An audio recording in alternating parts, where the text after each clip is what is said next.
Hello, my name is Matt Gill, Reference Services Coordinator for LA County Library, and I have the privilege of introducing you to tonight's speakers.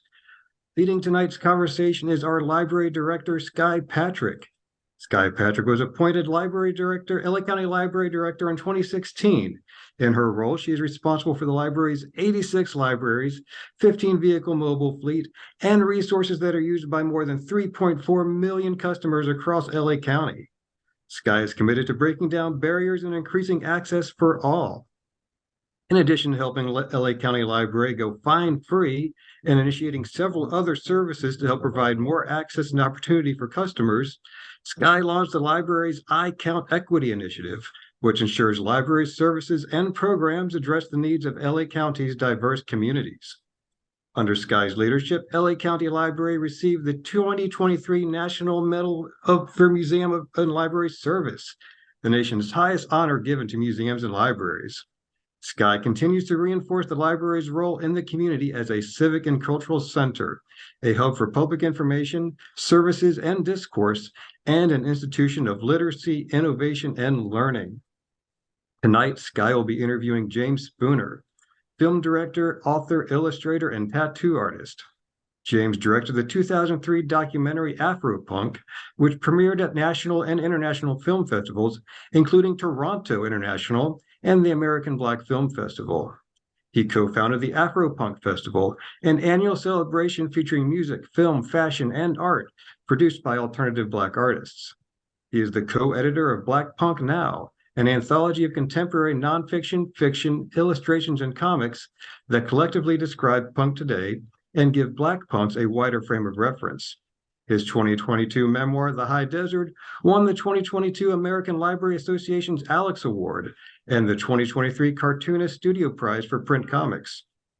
Spooner's work has been featured in numerous publications, including NPR, the Los Angeles Times, the New Yorker, Variety, and more.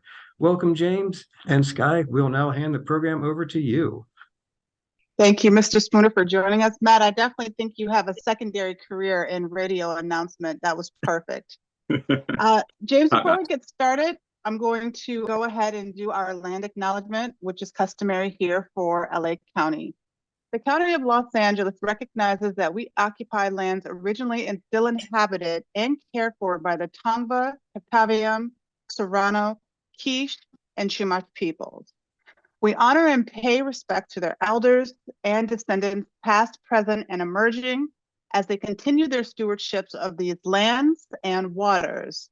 We acknowledge that settler colonization resulted in land seizure, disease, subjugation, slavery, relocation, broken promises, genocide, and multi-generational trauma.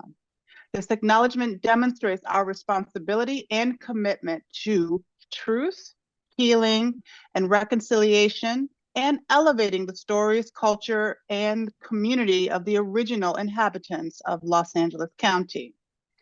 We are grateful to have this opportunity to live and work on these ancestral lands, and we are dedicated to growing and sustaining relationships with Native peoples and local tribal governments, including, in no particular order, the Fernandino Tactavian Band of Mission Indians, the Gabrielino Tongva Indians of California Tribal Council, the Gabrielino Tongva San Gabriel Band of Mission Indians, the Gabrielino Band of Mission Indians, Quiche Nation, the San Manuel Band of Mission Indians, and the San Fernando Band of Mission Indians. Welcome, James Spooner. I am so excited to interview you and welcome you to LA County. And we have tons of questions for you, but we recognize that it's only going to be an hour. And I'd also like to, what is also customary of this Hand and Heart program is that we like to try and save some time at the end for some of our participants to ask questions of you, if you don't mind. Let's start with one of the easier ones. Let's talk about the Black community. It was you came as a recommendation. First of all, I've known of you for decades now, but you came as a recommendation from one of our staff members to think about Black History Month or African American History Month in sort of a different light. And when your name came across as an option, I was like, absolutely, Absolutely, we want to interview him, and we want to juxtapose his viewpoint against what we typically see during this month. So with that said, I want to talk a little bit about the role of music, the role of rock and roll, the role of punk music, and how it shaped genres in these really profound ways. And um, as we celebrate this month, I wanted to kind of sit with you and talk with you about, like, what does that experience of the punk scene mean in relationship to the Black punk scene? So kind of set us up for the genesis of your book. It's not exactly accurate to call or say that there is a Black punk scene. I think that there are many Black people who are involved in punk, and there are certainly more and more gatherings where Black and people of color, punks of color, get together and celebrate our differences or our identities or whatever. But you'd probably be pretty hard pressed to find, like, that bar where all the Black punks hang out at. I'm no historian. There's certainly people who know more about the facts and figures, but I can say with a certainty that Black people have been on the forefront of the foundational pieces of not just rock and roll, which is, of course, like firmly rooted in Black culture and Black history, but also punk rock.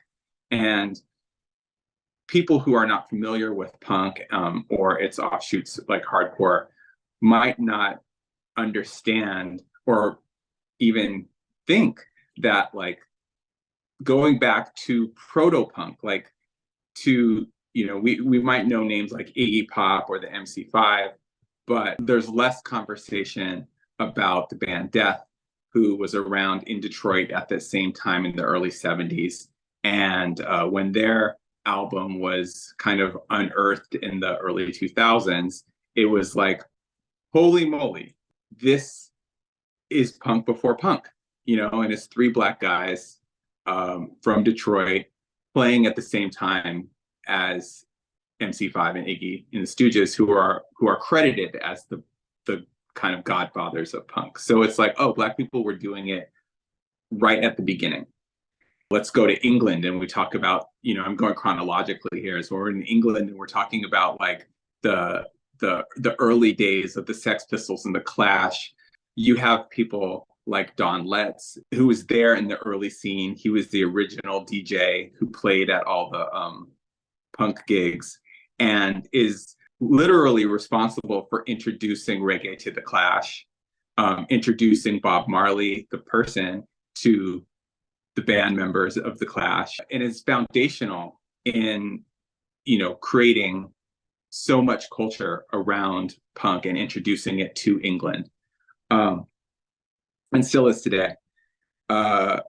You had Polly Styrene, who is the singer of the X-Ray Specs, another huge band from England, and then coming to New York. Coming back to the States. Again, in the early 70s, you have Pure Hell, an all-Black punk band from Philly, who was circulating around the New York Dolls era, and played open for Sid Vicious on one of his last shows. And then, of course, you have Bad Brains, who another all-Black band, who are basically invented hardcore. Like, they took punk and put a groove, made it heavy, and everyone can acknowledge and agree that they are the founders of hardcore. So if you just take, like, just the beginning, Black people were not only there, but they were, like, instrumental in creating the whole genre, and those are just the first couple years. Now we're like 50 years later, and there are too many bands, too many people to count and give credit to. We can just celebrate as a whole our position, our contribution, and how integral we are to just the existence of this genre. Well, first of all, I want to say, are you sure you're not a historian? Because you speak like a historian. Seems like you actually know. Of course, I know Bad Brains. I didn't know Death until I started reading a little bit more about you in preparation for this meeting. But then you kind of like sparked a question for me, which I'll probably come back to. So these sort of tentacles of punk and hardcore and my experience, queercore, and being in the Bay and having, punk groups that were at that time more female dominated punk groups. Which is definitely integral to what is known as queercore, but how it's kind of spanned, it's kind of like reached out quite a bit. And it reminds me a lot of rock and roll, and how rock and roll has taken these different tributaries. I was thinking about what you were saying about the band Death, is that right? The one from Detroit? Yeah. And so in the early 70s as well?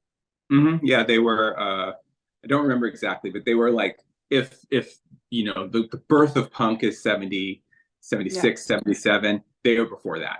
Yeah, I'm just thinking about the Detroit music scene, because they're also having the house music evolution happening in Detroit and Chicago. So just kind of seeing these two genres of music kind of coming up into and of themselves, that's a really interesting take. I'll probably come back to that one. That kind of whole era of from the early 70s to the early 80s, where both punk and hip hop and house and techno were all in their infancy. There was a lot of similarities, and in like true Detroit techno, of what I know of it, from back in the day and into today, it's still very DIY. It's still very limited pressings of records, not because they're trying to be exclusive, but only because 1,000 people care. It's very, at least for the moment, right? Of course. Well, yeah, I mean, and I think it's we can go on a tangent on it, but I think one of the economic differences between punk and those three other genres that I just mentioned, which all kind of have the same backstory of poverty, inspiring ingenuity. I didn't say that word right, but you know what I'm saying. The huge difference is that house and hip hop and techno, like, they move with your natural heartbeat, your rhythm, right? It's like, it sounds good to like lay people, I mean, it took a while for people to catch on to hip hop, like for the mainstream, but like once they did, it was like, oh yeah, like, I'm old enough to remember the time where like Mr. T is rapping and stuff, it's like anybody can rap, That's right. Rodney Dangerfield's rapping, right? Oh. But punk is disgusting, like you have to train your ear to appreciate it. And it took 20 years before before like the mainstream could like get their hands on, like when they say punk broke in 91 or whatever, it was simply because the industry found enough bands that kind of, that were palatable for 13 and 14-year-old first time listeners, but when you hear like a hardcore band, like that's just not as easily digested, so it's kept it underground, which has been kind of the saving grace of the community. It's the thing that's kept it DIY and kept it like, and when I say DIY, I mean do it yourself. It's the thing that's like kept it underground, which should be coveted. Like the mainstream needs the underground to find its soul. So the mainstream is constantly trying to take from the underground, and that's okay, because the underground in turn has to keep reinventing itself in order to be relevant. So it's a cycle that is super important to just society. And I'm talking in terms, when I'm talking underground and mainstream, I'm talking in terms of, in this case, punk and major label music or whatever, pop music. But this also translates into conversations that were happening in the 50s in Black communities about jazz. Yes, absolutely. Just how this is there's a film that I can't recommend enough called The Cry of Jazz, and it was made in '55, and it was just this conversation about where these Black jazz fans were talking to white jazz fans and saying, like, we are making this music for us, and because you understand it, it no longer is relevant to us, so we have to come up with something else, and it's like all the things that you're they're basically predicting soul music and disco music and hip hop and all the evolutions of Black music, because communities need to have a language that only they understand. That's what keeps things exciting for the mainstream, because they have to keep taking. You are dropping jewels all over the place. I just want to surface 3 things that you said that are really, really pivotal here. One, that the music, hip hop, and all these other versions or genres of music moves with your natural rhythm. And I will say, I think this is a conversation for another time, that is exactly why punk and I had a learning curve. But I'll come back to that. Secondly, you said here, mainstream needs the underground to find its soul. I can't express to you how deep that is, because we see that, like you've demonstrated it and talking about it, and I'm going to get to your book in just a second. But just like once things become mainstream, there is this need to kind of have the community build something new. And each one of these, in music and art and literature, each one of these has this experience of being underground or being for a very particular community to then flourish, and then there has to be another pod. So it's kind of like this, as you're saying, sort of an evolution of an art form. And once it's arrived, Jean-Michel Basquiat being a great example of that, then you have to kind of dig around to find that new or innovative or creative take on whatever the case may be. So I love these 3. I'm going to write these down for a little bit later. Let's talk a little bit about your book. So I had the pleasure of reading most of it this past week. And where did you find yourself? And I don't want to give away too much of the book, because I think it's very worth the read. I hope everyone is reading it. How did you initially explore the intersection of, I don't want to say Black punk experience, but your experience in your documentary, Afropunk? How did you find yourself there? How did you find yourself writing this book? And kind of what inspired you to take this form of art? Because you're a musician and you're a tattoo artist. You're not a musician. I'm not. So I read in your book you were maybe in high school. You had a high school band. Yeah. I mean, okay. I've tried. Okay. I had like delusions, but the 3-chord band. I'm with you. I was there. Are you are you speaking about the High Desert? Yes, I'm speaking about the High Desert, and then I wanted to segue to, like, what made you create the documentary? Like, what inspired you to do that? Well, I guess the story makes more sense chronologically, and making. So I made Afropunk in the early 2000s, like 20 years ago, and I was in my early 20s, and I was going through one of my many mixed race identities crises. And this one hit me particularly hard. It was after a visit to the Caribbean, where my father's from. And, and I just got a real sense of like how disconnected I was. So I came back and, and I took a long look at my life, and I took a look at punk, which, in so many ways raised me. And kind of like a rebellious teen, I wanted to put punk in its place, So I came to making this film with a lot of anger. When you see the film, you'll see that I interviewed almost 100 people. In each one of these conversations, my anger softened, and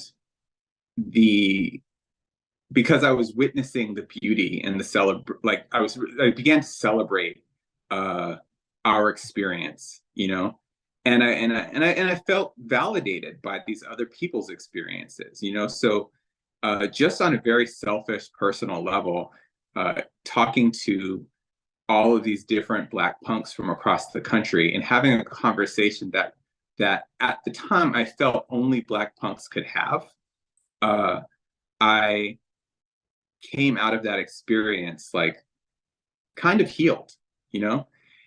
Then I started. That was like a 2-year process of like filming, editing, the whole thing. Then I started showing the film, and then that's where the wounds kind of like sealed over, and I kind of became a new person, you know, or you know, because what I was finding is that, oh, this isn't just the Black punk experience. This is an experience first of all, so many Black people relate to, you know. But it's just, you know, I started saying like there's the Black experience and then there's the other Black experience, which I think Afropunk, the company, still uses that slogan. But the other Black experience is the one that you probably experienced, you know, as a queer librarian, you know, like it's the one that like I would meet people who were like the only Black person in their fraternity, and I'm like, wow, I can't believe I have anything in common with this frat guy, you know. Like I start to realize that like the Black experience that I was subject to through the media or through the dudes on the corner of the streets of Brooklyn that I lived in didn't represent all of Black people, and certainly didn't have to represent me. So in showing the film, I just made hundreds and thousands of connections to other Black people and other people of color who experienced this, and white people who were actually really open to hearing the conversation, to witnessing it in this way, you know? Yeah, I remember when your film came out, James, and I think you just really nailed it. You kind of created this groundswell of those of us who experienced this othering that, you know, was geared initially at Black folks or people, or Black folks specifically, but then people of color, and then, you know, kind of pulling out even further and pulling the lens out even further. And then suddenly you see this whole community of people who didn't feel like they belonged wherever. And so it started to take, from my vantage point, from an onlooker, I think I was in New York in and around that time as well. It started to take on kind of a life of its own, where it became, from my vantage point, more about those of us who have felt othered, punk or not. And so I wanted you to kind of speak on that, because when I read your book, I feel a lot of, and see and witness a lot of this in your earlier life, of this, like, just that not fitting in and trying to, you know, find your place. And it sounds as if the punk music was really a place where you kind of centered yourself. Do you want to talk a little bit about that evolution from the documentary, excuse me, onto like what brought you to writing this book? Sure. So, I mean, I started, how do I want to tell this? I mean, I made the film, I started doing shows, I started the Afropunk Festival. It started to get too big, and it started to feel too, it was starting to lean corporate in a way that I was uncomfortable with. So I parted ways with my partner who took it and made it what it became today. In the meantime, I moved to Los Angeles and I started tattooing. And in like 10 years of tattooing, I really kind of like honed my drawing illustration practice. About 8 years ago, when I met my partner, she introduced me to memoir comics. And when I saw that like stories could be told in that way, it just clicked. I call it the Ramones moment. You know, when you hear the Ramones and you're like, Yeah. oh, I can band, you know, like Sure. yeah, like oh, I get it, you know. I read some of these memoir comics and it just like registered like, oh, this is like this is like making a movie, you know, except for I can do it all by myself. There's no gatekeepers. Like I can write it, I can illustrate it, and then I can, you know, find a home for it. So I just kind of like set out to do it. And I did what, you know, probably everyone would suggest you not doing, which is make a 350 page graphic novel as your first project, you know. But, you know, I'm this kind of person I am. I make big choices, you know, good or bad. Yeah, you go big. So, yeah, so the idea initially was to tell 5 stories from the first, from my like prime punk years, my early, you know, from the first year finding punk to kind of like the mid 90s when I kind of departed. And I say departed because I've always been, you know, like connected, but I was like as a teenager, just it was my whole life, my whole community, and then there was like a moment where I stepped away. So I started writing the first one, and then I was like, oh, this is 350 pages. I guess I'm not writing the other ones. Yeah. I mean, it's a big one. Yeah, so I didn't expect my script to be so long, but I also didn't have the confines of like, you know, a film script being a page a minute and it having to be 90 pages. And I could just do it the story could just be what it needed to be. Any inspiration or anyone that you look to for this for the memoir comics? Is there someone that you read and you're like, oh yeah, that resonates with me? I'm a big fan of Mari Naomi. I'm a fan of God, I used to have my books right here, but I don't have. Oh, you know what I did? Where is it? Yeah. Hold on. I made a list. But this is a list of Black stuff. But we can get to that stuff too. Yeah, it was one of your questions. I was like, oh, I'm gonna be prepared for this. You know, Ben Passmore is great. I don't know. I'm terrible with names on the spot. Just looking, you know, reading these memoir comics, just let me it just made sense, you know? Yeah. And so really what I'm just getting at is trying to just understand your thought process, because you've done some pretty significant art forms. One, create arguably a documentary of a particular decade. Whether you're in punk music or not, you really created this masterpiece.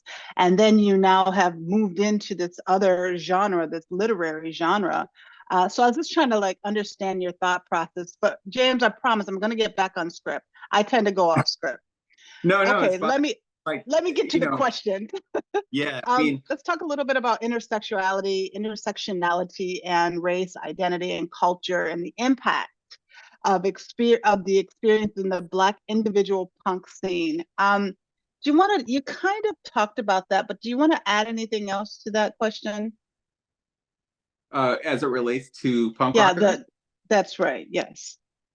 Well, you know, I mean, one of the things that I like to give credit to punk for is, and this is not all aspects of punk, but it is the one that the scene that I landed in, is that you know, politics are super important. And in high school, like when I think one of my first kind of like introductions to politics was feminism. And you know, listening to riot girl bands, reading zines or whatever, like that stuff affected me, you know. I never and I will say that like I definitely held sexist beliefs or just acted in ways that not that I'm perfect now, but like, you know, I had some learning to do, you know, in high school, and hearing these bands, both women and men, speaking about women's equality, like had an impact on me. I lived in a gay neighborhood in New York in the West Village. I never thought anything. I never had like whatever. It was just like I didn't have anything to learn with gay. I was always like queer people are my people, whatever. We're all good, you know. Yeah. But I became vegan when I was 16. Like, you Mm-hmm. know, recognized that like I can't sit here and like talk about equality or civil rights or whatever while eating a plate of baby back ribs. Like it just didn't, Mm-hmm. you Mm-hmm. know. So I was trying to create the or be consistent, you know. The one thing I will say, and I critique myself harshly for this, my teen self, is I was actively avoiding race. You know, I really just wanted to believe that race didn't matter, you know, and I wasn't hearing any bands that were talking about it. So, and I was in a community, I was in New York City, so I wasn't in this like white punk scene. It was very multiracial, but the difference between today's punk scene and the punk scene of then was I feel like a lot of the people of color in the scene, the thing we had in common is that we didn't want to talk about race. You know, we didn't want to offend our white friends, you know, or Right. make them uncomfortable. Right. By simply avoiding the topic of race. That made our white friends uncomfortable. They could do and say what they pleased, you know, as long as it was like, you know, F to Nazis, the rest is all good, you know. Yeah. That left a lot of people off the hook, and it created a lot of self-hate for me, you know.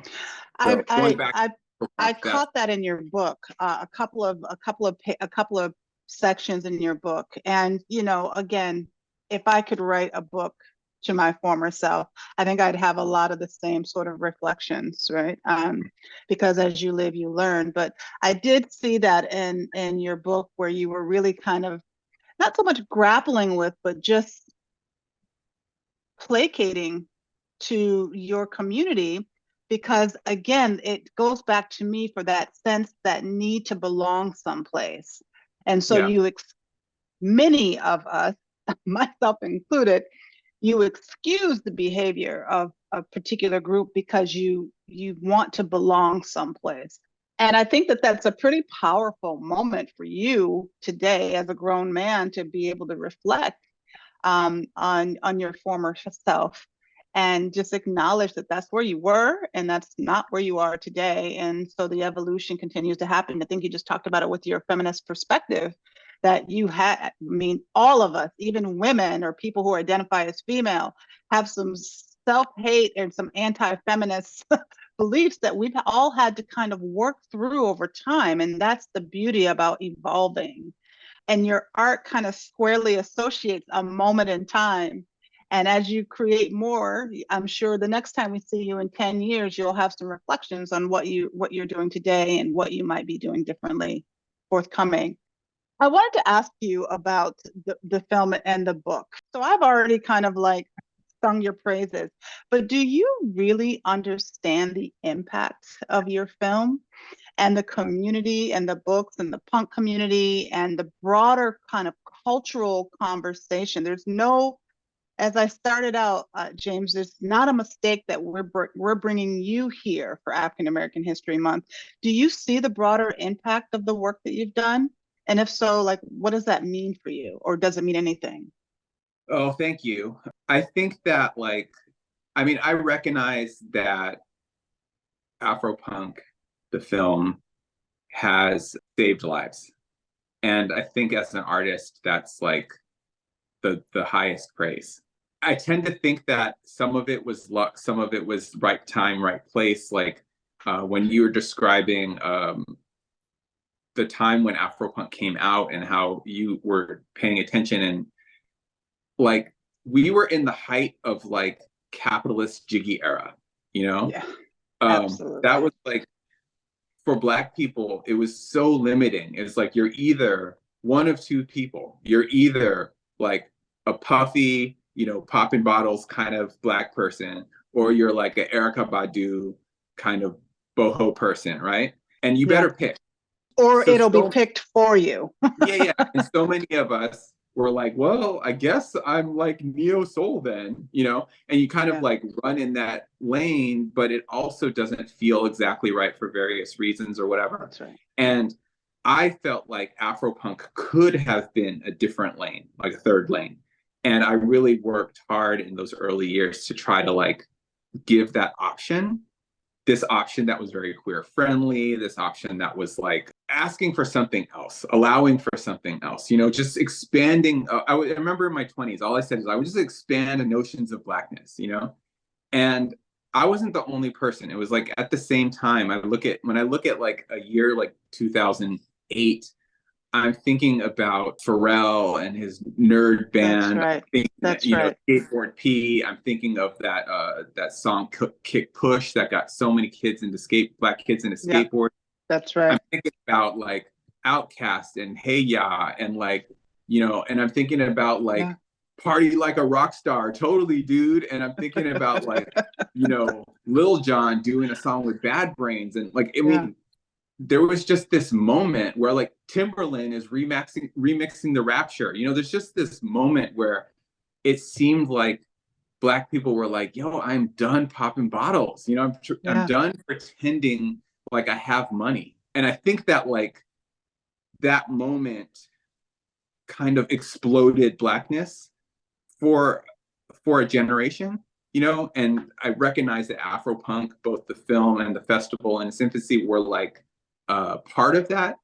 And I see the ways that it's like both contracted and you know, expanded, and you know, the mainstream's gobbled it up and flattened it out, and you know.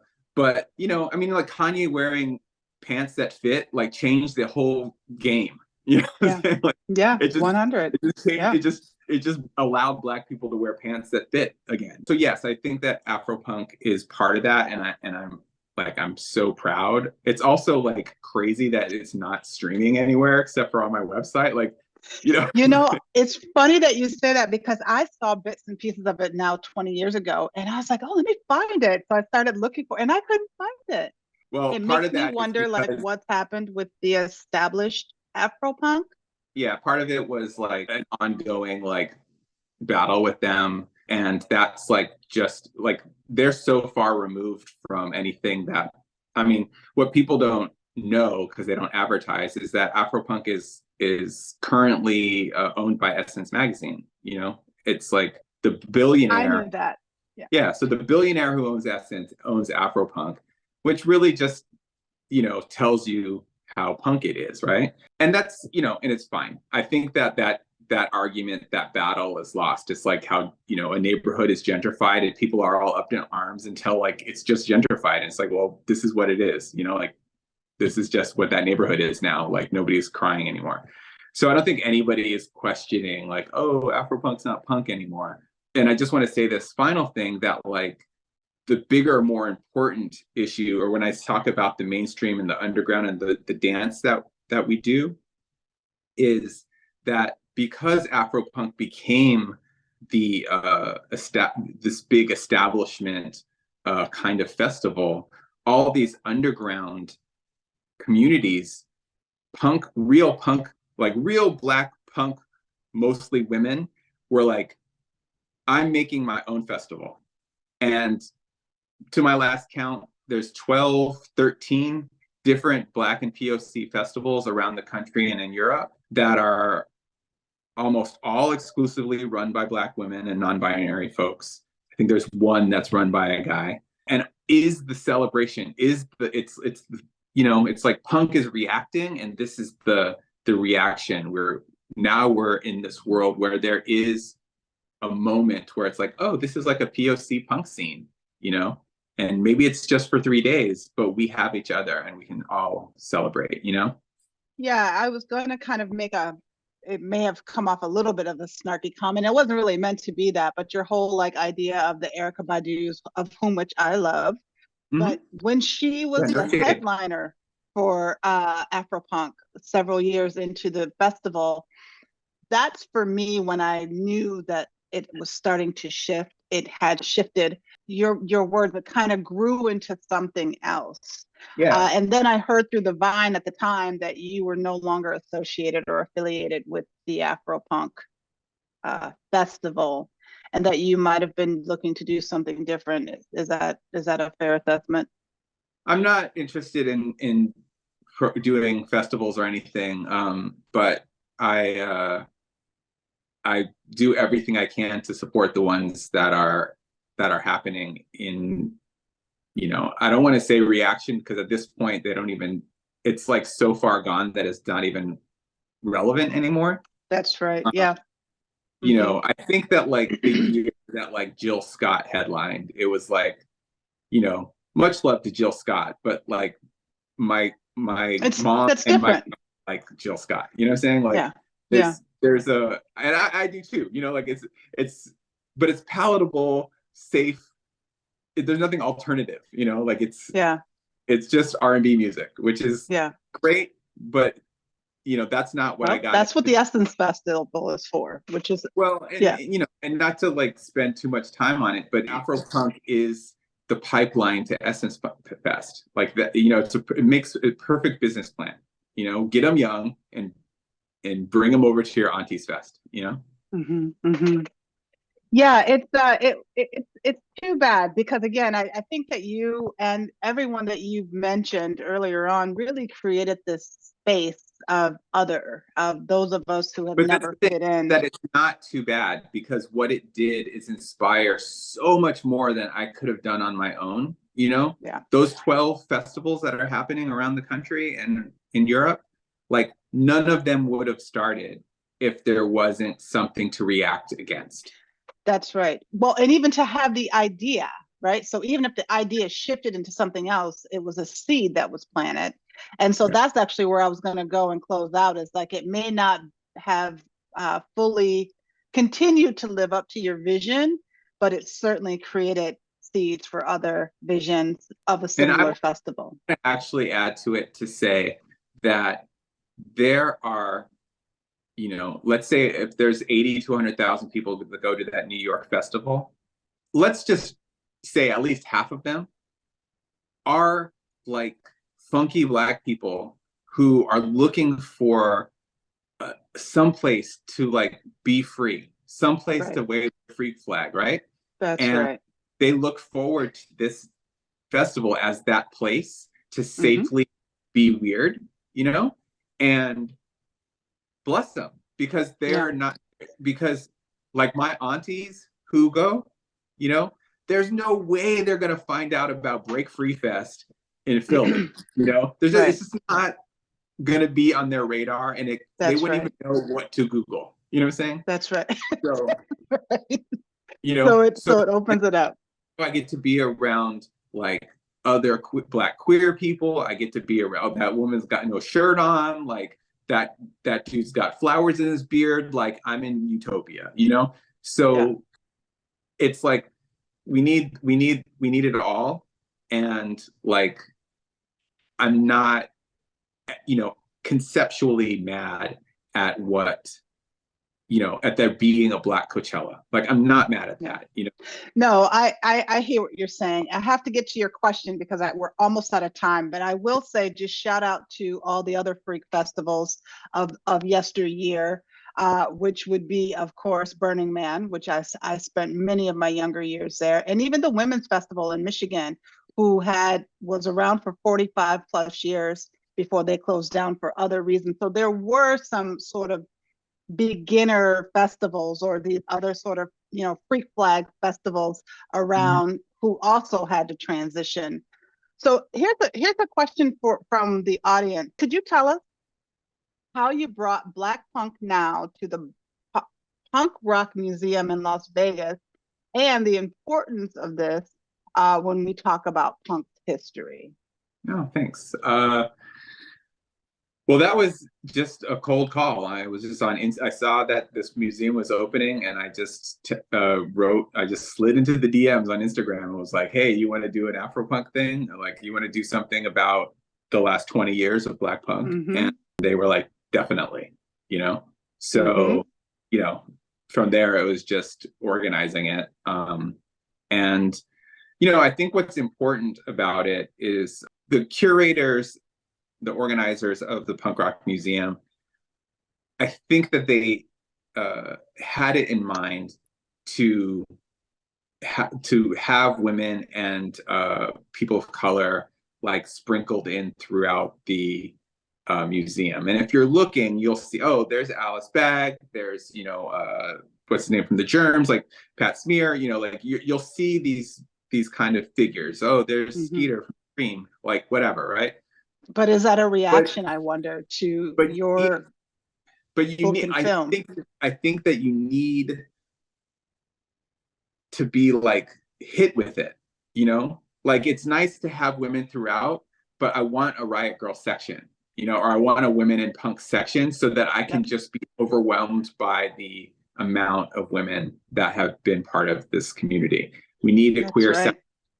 Being able to, get through the museum, go upstairs, and then you're just like, oh, this is like a room full of Black punks. What's this about? There's a lot of people who visit that museum who are very like surface level Blink 182 punks, and for them it's like, oh, okay, like punk is political. I didn't even realize, James, I want to make sure I get to these other questions because there are people who've been dying to talk to you, and I've been talking the whole time. So another question from the audience: are you still in contact with your friends who were featured in the High Desert? In the High Desert, a couple. I've tattooed one of them. Like I lost track of them completely until I went to write the book. And then I started finding them on Facebook and stuff like that. I wouldn't say that we're like close. A lot of years have gone by, a lot of different circumstances. But I look fondly on those years in ways that for many years I didn't, Yeah.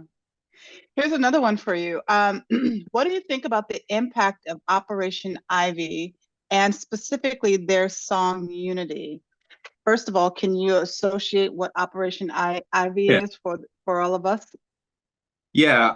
So Op Ivy was like, they're kind of credited as the first ska punk band, though they're definitely not the first punk band to make ska music. I was going to bring up ska earlier and never got to it. Yeah, I mean, going back to Zounds, or like there's bands from the beginning that were doing ska stuff, but they were not a song, like not a ska song, but they just had like the whole album was like this fusion of punk and ska, and probably, in my opinion, the first and best and last band to do it well. Okay. There's a few others that like might get a pass, but it's kind of a terrible genre. But not ska, but ska punk. Let's see if we can drop that link in the chat, Jessica. So how does it relate? Like, what is the question? The last part specifically, they said, what is the impact of Op Ivy and specifically their song Unity? Well, I mean, I did include it in the High Desert, but I don't know. I mean, it's interesting because the 90s, I remember the word unity being like thrown around all the time. And I started to recognize that like half the time what people were talking about was just unity between punks and skins, like it wasn't even necessarily like outside of the underground.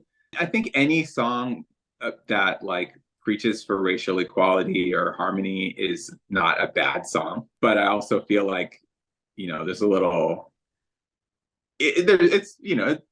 I wouldn't take the time to critique it. It's fine, and I appreciate there are a bunch of white guys who are writing good songs and trying to spread a good message, so stay positive.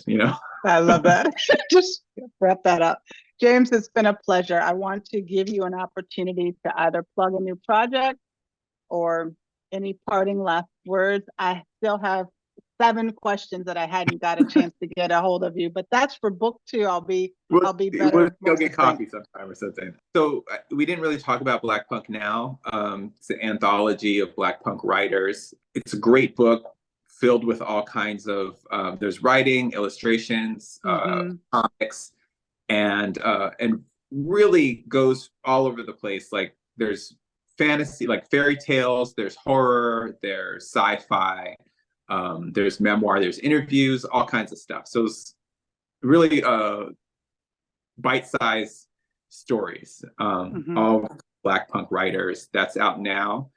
And for the next, like, I mean, I'm booked doing speaking engagements and events into October. So depending on where you are in the country, you know, look out. There's going to be a Black Punk Now festival in March in New York. There's also going to be a Black Punk weekend in Seattle that I'm involved with. And that's the end of March. You can find out about this stuff on my website, Spooner's No Fun. If it's not listed yet, it's just because I don't have the flyer yet or whatever, but things are coming. So just keep a lookout. And it's not just all about me. There'll be, you know, we're doing stuff with bands, doing stuff with other authors, and really just trying to push and promote underground POC thing. Yeah, we have you. We dropped your link in the your website in the chat. We dropped your book in the chat. We've dropped in the YouTube channel or the YouTube website for the documentary. And I will say, when you're on the East Coast, look up DC Public Library. To my knowledge, they have a full comprehensive punk archive. Oh yeah, I'm working with them on bringing the exhibit from the Punk Rock Museum to the DC. Yes, I love that. You know, I'm trying to, like, I mean, the thing I love about librarians is, like, y'all all know each other, you all talk. We do. You know?